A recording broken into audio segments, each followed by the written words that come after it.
Elthuruthu saint Mary's ഇടവകയുടെ പുതിയ പള്ളിക്ക് കോർപ്പറേഷൻ കൗൺസിൽ നിർമ്മാണാനുമതി നൽകി. അമൃത് പദ്ധതിയിൽ ആവശ്യപ്പെടുന്നവർക്ക് കുടിവെള്ള കണക്ഷനുകൾ നൽകാനും കൗൺസിൽ യോഗം തീരുമാനിച്ചു. 30 ദിവസത്തിനകം തീരുമാനമെടുക്കണമെന്ന് ഫെബ്രുവരി 24-ന് ഹൈക്കോടതി നൽകിയ നിർദ്ദേശത്തിന്റെ പശ്ചാത്തലത്തിലാണ് പള്ളിക്ക് നിർമ്മാണാനുമതി നൽകാൻ കൗൺസിലിൽ തീരുമാനമായത്.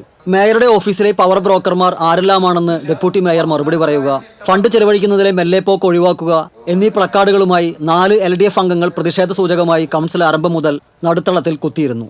ശുചീകരണ തൊഴിലാളികളെ അകാരണമായി മാറ്റുന്നുവെന്നും മേയറുടെ ഓഫീസ് പവർ ബ്രോക്കർമാരുടെ സ്വാധീനത്തിലാണെന്നും പ്രതിപക്ഷ നേതാവ് ഹിരൺ കുറ്റപ്പെടുത്തി.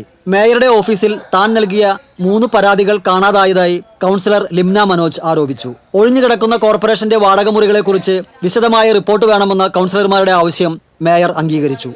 കോർപ്പറേഷനിലെ തെരുവ് വിളക്കുകൾ മുഴുവനായും LED ആക്കുന്ന സംവിധാനത്തിന്റെ ഭാഗമായി 9905 LED ലൈറ്റുകൾ കൂടി സ്ഥാപിക്കാനും തീരുമാനമായി. TCV തൃശൂർ.